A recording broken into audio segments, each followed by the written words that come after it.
And you don't remember touching anything except what we talked about? Shotgun, the phone? I don't remember touching anything. I don't know. I was hysterical, man. I was going crazy. I'm sure. Just over 15 years ago, 22-year-old Guy Hines Jr. made a frantic call to 911 in panic. He told the operator he had just come home to find his entire family murdered inside their trailer. It was a massacre, one of the worst in Georgia's history. Yeah, here, talk to him. I just got home, my whole family's dead. Okay, tell me what's going on, sir. What? I just got home I was out last night, I got home just now, and everybody's dead. Who? My dad is dead. How many people are there? There's like 6, my whole family's dead. Okay. It looks like they've been beaten to death. I don't know, man. Okay. I don't know what to do, man. Okay. But what started as a desperate plea for help quickly turned into something else entirely. Because while Hines Jr. claimed he was just a devastated son who had stumbled upon a horrific scene, investigators weren't so sure. I can't remember my dad ever with me. And no matter what Guy says, he will be spending the rest of his life behind bars. Let's rewind to the morning of August 29, 2009, when one of Georgia's most gruesome crime scenes was discovered. In the early morning hours of August 29, 2009, Hines Jr. arrived at his family's mobile home in the New Hope Plantation Trailer Park in Brunswick, Georgia. What he found inside was something straight out of a nightmare. His father and 7 others, friends and relatives, had been brutally beaten to death. The only survivor left was a 3-year-old boy hanging on to life by a thread. At 8:15 a.m., Hines Jr. dialed 911, his voice shaking as he told the dispatcher, I just got home, my whole family's dead. The victims found in the trailer deceased included Russell Rusty Toller Sr., 44, along with his 3 children, Chrissy Toller, 22, Russell Toller Jr., 20, and Michelle Toller, 15. Guy Hines Sr., 45, Guy Jr.'s father. Brenda Gail Falligan, 49. Joseph L. West, 30, Chrissy Toller's boyfriend. Michael Toller, 19, was initially found alive, but succumbed to his injuries the following day in the hospital, bringing the total death count to 8. Investigators quickly started piecing together what happened that night. At first, Hines Jr. seemed like a grieving son in shock, but there were details in his story that just didn't make sense. So, he was arrested that same day, but not for murder. Instead, police charged him with drug possession, lying to authorities, and tampering with evidence. It wasn't long before the case against him escalated. On September 14, 2009, he was officially charged with 8 counts of first-degree murder. Prosecutors told a horrifyingly wicked reality of what they believe happened. According to them, Hines Jr., high on drugs, had snapped during an argument over prescription painkillers. They claimed he flew into a violent rage and attacked his father and everyone else in the home, using what was believed to be a shotgun barrel or another heavy object to bludgeon them to death. The victims suffered over 220 wounds combined. The sheer brutality of the attack made it clear that this was personal. But there was one major problem. The murder weapon was never found. Despite this, on October 2013, after weeks of testimony, Hines Jr. was convicted on all counts and sentenced to life in prison without parole. His defense team insisted the investigation was flawed, arguing that multiple attackers were likely responsible and that Hines Jr. had been railroaded by the system. So what really happened inside that trailer? Was this a drug-fueled massacre carried out by one man? Or were there other killers who got away with murder? When police questioned Hines Jr., his story kept shifting. His timeline was inconsistent, and his whereabouts were questionable. Investigators found too many contradictions to ignore. Just a few more questions. Don't let me roll over your foot now, that could hurt. Get my papers out.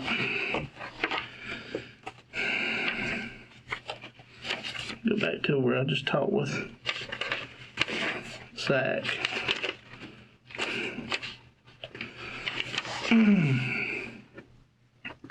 Zach come in to talk with us and give us an overview of what he can remember from yesterday. And things don't match up for some reason. So here again, I need your help to sort of clue me in on where I am or where I wrote my notes wrong or something like that, okay?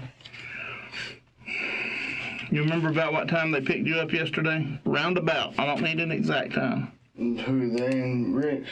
Yep. About 7 something. Okay. And I'll just tell you what he said, then we'll go from there. He said that y'all worked till about 10:30. Y'all got rained out. You got rained out, and you towed a car for his dad to the junkyard. Y'all went to Longhorns, where you met Mr. Murray, and y'all got y'all's check. Got your check cashed, and then y'all went to Zach's house. Y'all was over there for about 30 minutes or so, and then y'all went to Bubba Garcia's for lunch. Do you remember any of that? Mm-hmm. I remember. How much was your check for? But Bubba Garcia's mom. How much was your check? Your paycheck? Your paycheck. My paycheck is $470 something, but I owed Jack 70 of it, 75. So you had about $400? Yeah.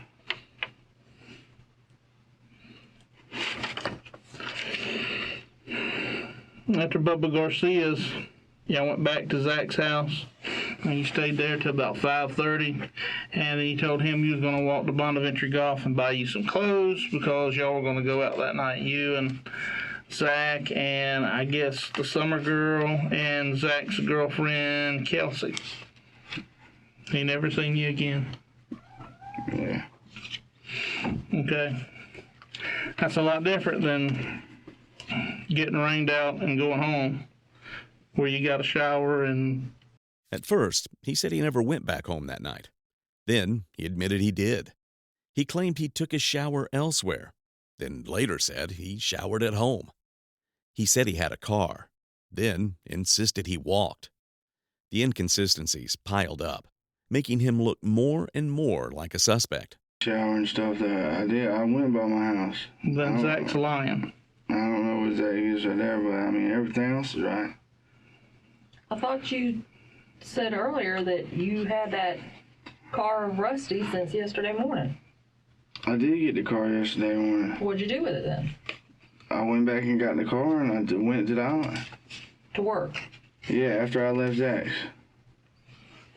What time was that? I don't remember staying till Zach's. I don't understand where Zach is. I don't remember staying at his house till like 6. I don't know. But why did you walk to Bonaventure if you had the car?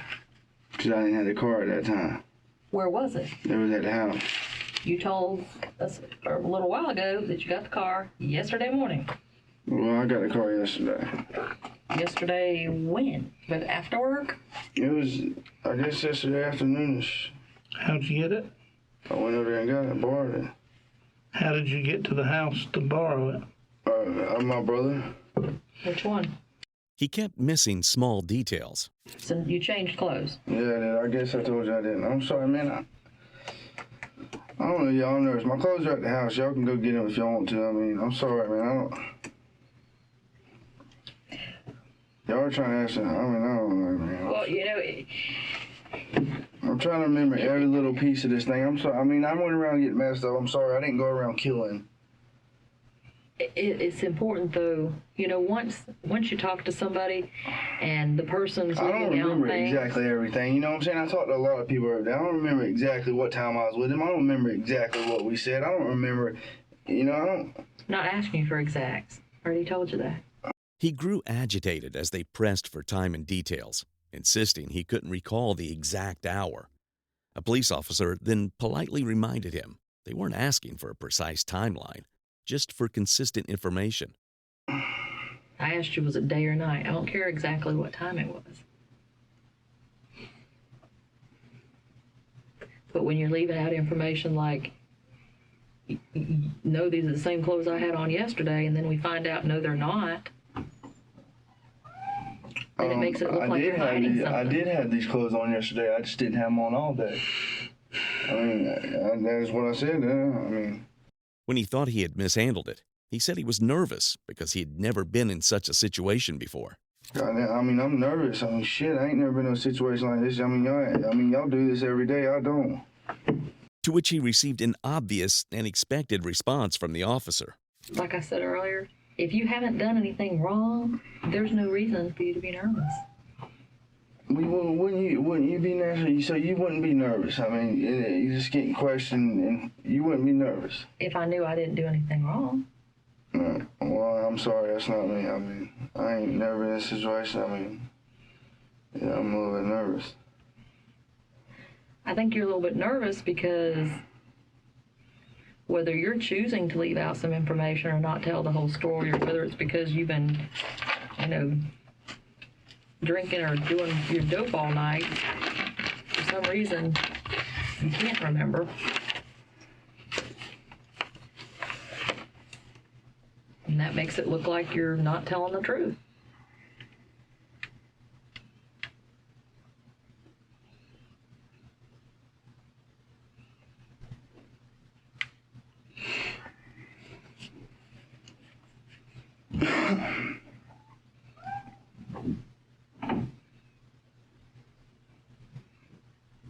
You understand what she's talking about? I understand what she's talking about, y'all. I don't know, man. It's been so long. I've been in this damn room for all day. I understand what you're saying, man.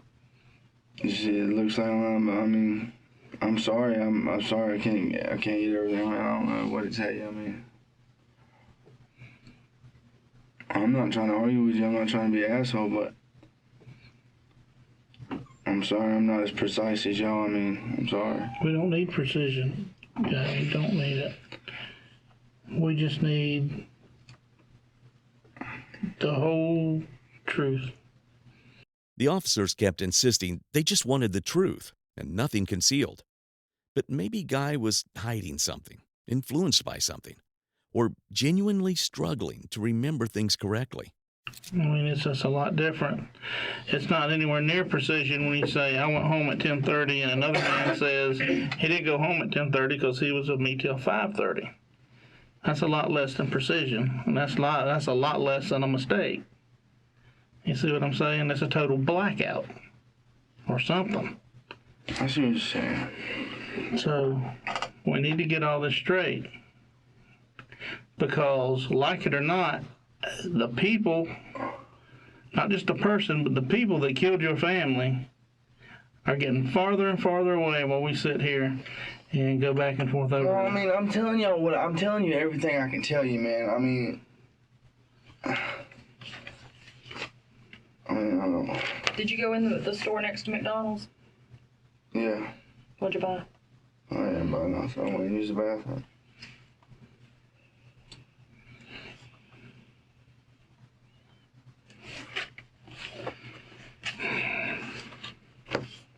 We don't have any clue what time that is.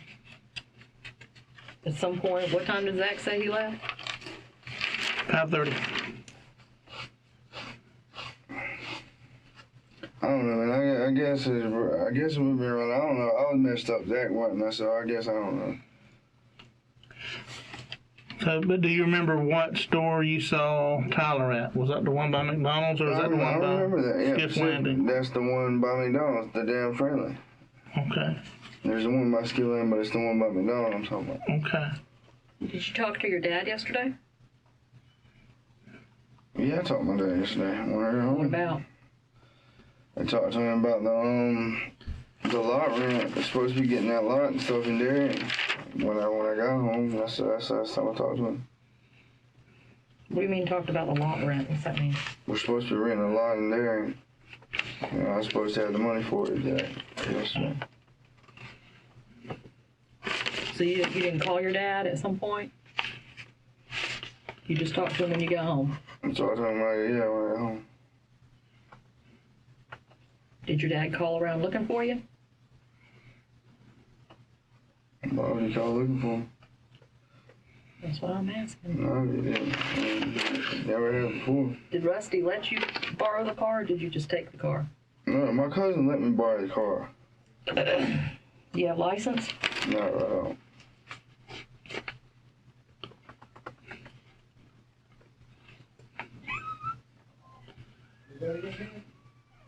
And it wasn't supposed to be all like this, so I mean, everybody wasn't supposed to know. I mean, I wasn't supposed to be going that long with it. What do you mean everybody wasn't supposed to know? I mean, I didn't know all this was gonna happen. I didn't know I was gonna come home, my family was gonna be dead, and You know, because you're right. We've been here all day trying to figure out from you all the information of what you've done in the last 24 hours to see if anybody you came in contact with could have done this. The questioning continued, and it increasingly felt like Guy was hiding something, as his story kept changing, at least according to the officer. And your story has changed. I've not came in contact with nobody, though. I've been in contact with my brother, Zach, and Loki. I mean, we can go call them all. We can go call them all. I mean, I don't know. You don't know who killed them, do you? No, I don't know who killed them. Okay, then that's why it's important that we nail down who all I know it's important. You act like I don't care about it, though. Well, you don't really act like you do. I do act like, I mean, I'm Then trying. start telling the truth. I am telling the truth. You want me to sit there and say I killed my damn people, and I didn't do Why that. do you keep on saying that? That's really odd. That's really odd. I don't know, man. It seems like you're trying to tag up against me, man. I don't know. You act like I'm not telling you what I'm. You act like I'm not telling you what you want to hear. You're not telling the truth. There is a difference. We want the truth. I've told you that like 5 times. Then he told the officer that he wanted to start over from the beginning and tell the story again, because they kept insisting he wasn't telling the truth. All right, let's start over right now. Okay, we're on the same page. We're going to start right here, right now. We'll start back from the beginning? We're going to start from the beginning. All right. He then started telling the whole story, but it was disorganized, repetitive, and filled with many inconsistencies. Again, he said he got off work around 10:30, but wasn't sure of the exact time. He went home, grabbed some clothes, then headed to the island to meet Zachary. They ate lunch and hung out. Later, he called Joe and the others, who picked him up from a store. They got some crack, and he was taken back to get his car. I got off work 10:30, somewhere in there. I'm not sure the exact time. I'm not sure. I went home. You know, I don't care what Zach says. They took me by there. I got some clothes. You know, and then we went to the island. I went to the island, chilled with Zach for a little. We ate lunch, whatever, all that shit he said. And then I called them. Joe and them came and got me from the store. We went and got some crack and stuff. They took me back to get the car. I rode around, smoked crack then, and I ended up going back to the island. I chilled at Zach's store. I went back to the island. What did I do? I went back to the island. What did I do when I went back to the island? I was over there smoking crack for a little bit, and I rode to the beach. And I'm not sure exactly the times. I'm not sure exactly all the times. I don't know, and it ended up getting dark. That's when I came back, because I ran out of crack, and that's when I went back to the window and got the crack from the window. I told y'all about that from Joe. And then I left and went back to the island. And I was smoking that crack, and I ran out of that. And then I remember I stopped at the store right there, I got a blunt wrap. And I went down there and I remember I sat down there in Golden House Marina burning blunt stuff because I thought it was a roadblock across the road. I thought I seen blunt lights, so I sat there for a while and burned blunt and stuff. And I mean, that's pretty much. And I met up with Tyler and them sometime. Which store did you buy the blunt from? That's the same one I got picked up from.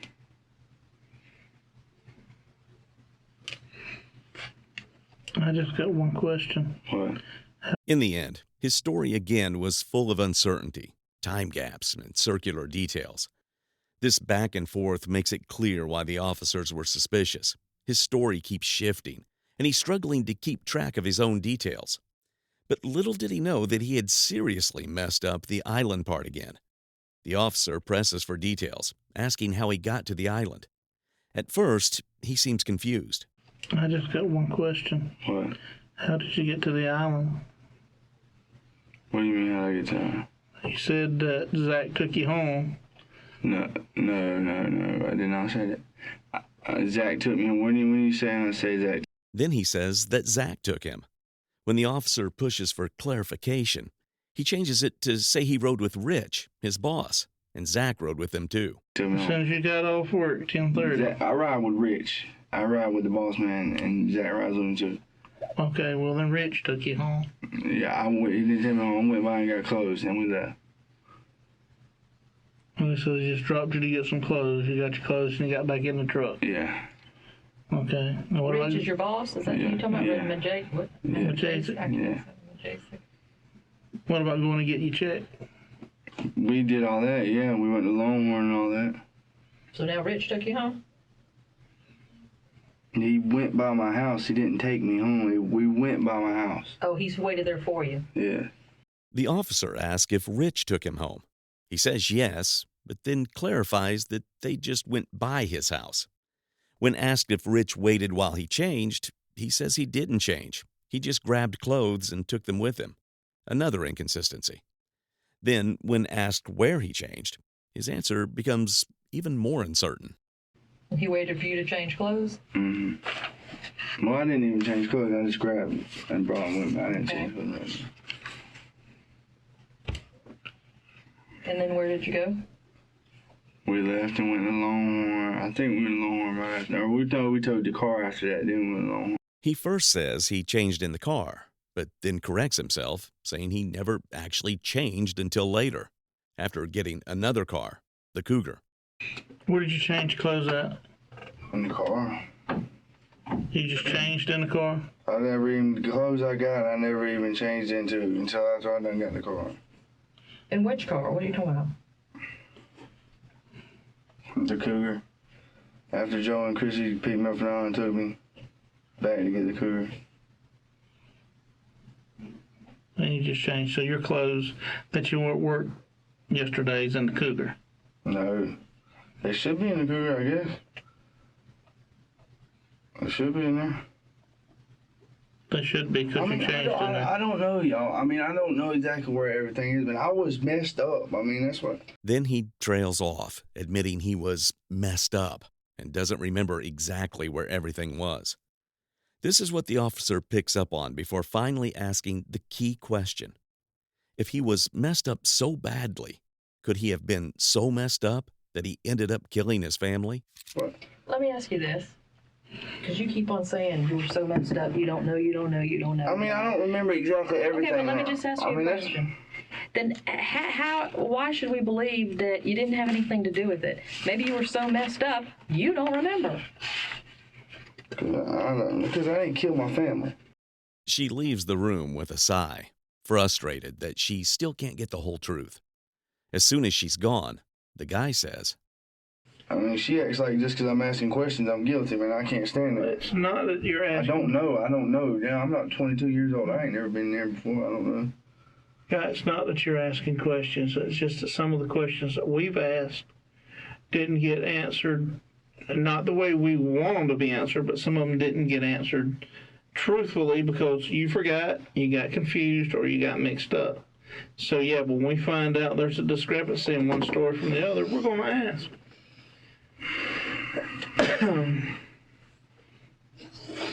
And that's our job. I understand, sir. I mean, I'm not trying. if something ain't right, you want to know the whole truth, because we don't want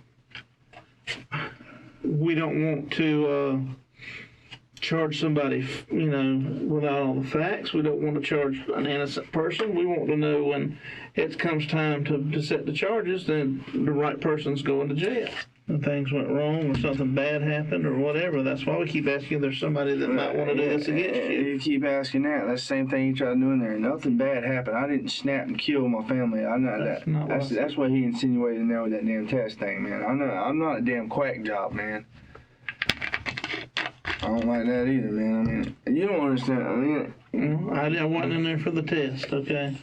I'm not trying to be asshole, man, but I mean, you understand where I'm coming from, man. I mean, but nobody thinks you're a quack job. I understand everybody's got a job to do. Yeah, I want to find out what's wrong. Yeah, I mean, I'm sorry. I can't pinpoint exactly everything, man. I mean, I know I came home this morning, my damn family's there. I know that. Mm-hmm. Let me ask you this. What? Did it look like they'd been shot? Honestly, it don't look like that, man. I don't know. I didn't look for no bullet holes. I was so hysterical. I didn't go around just looking for no. I didn't look.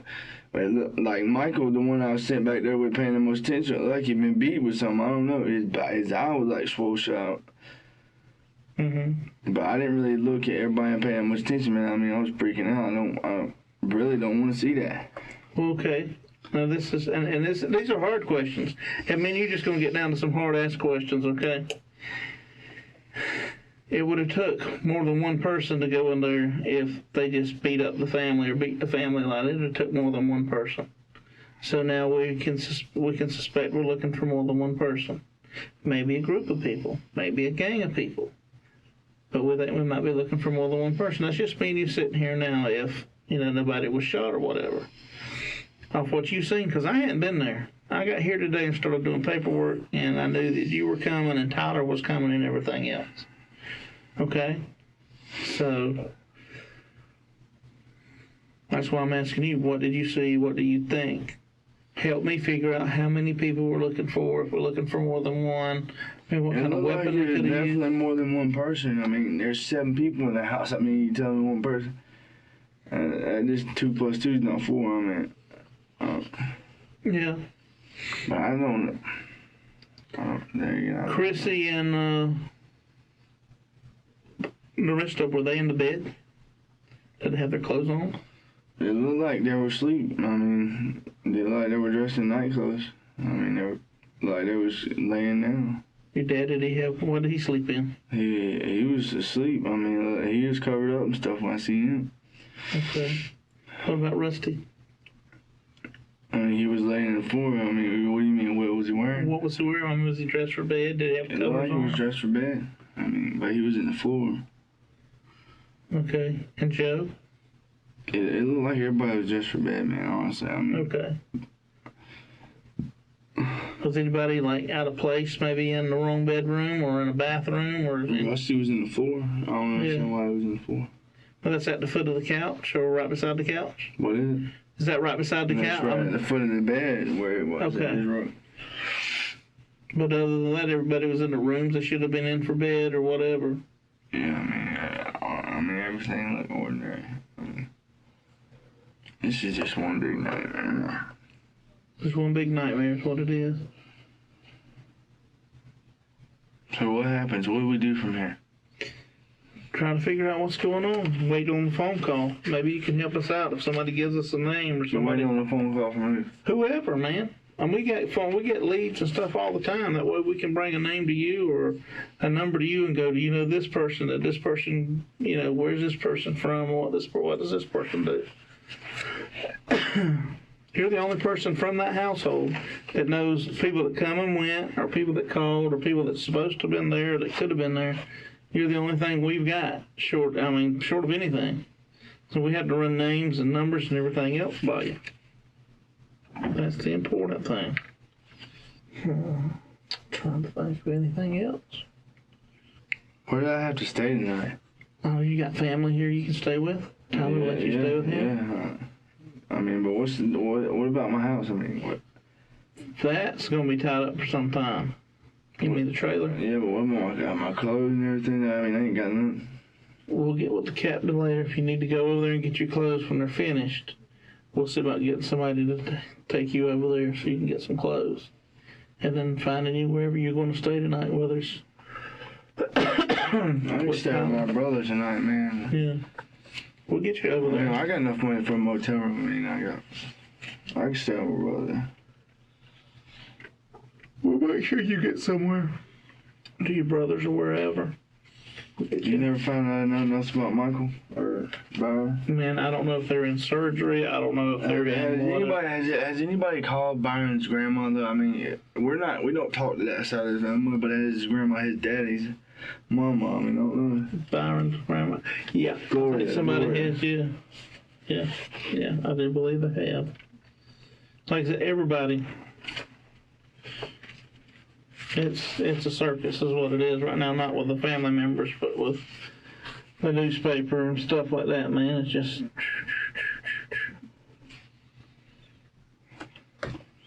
You need to go to the bathroom or anything? I know I keep asking you that, but you know, when I walk out of here, I might be gone 45 minutes to an hour before I get back to you. I don't want you to go in here and have to go to the bathroom and not, you know, be able to take you. Or you have to wait.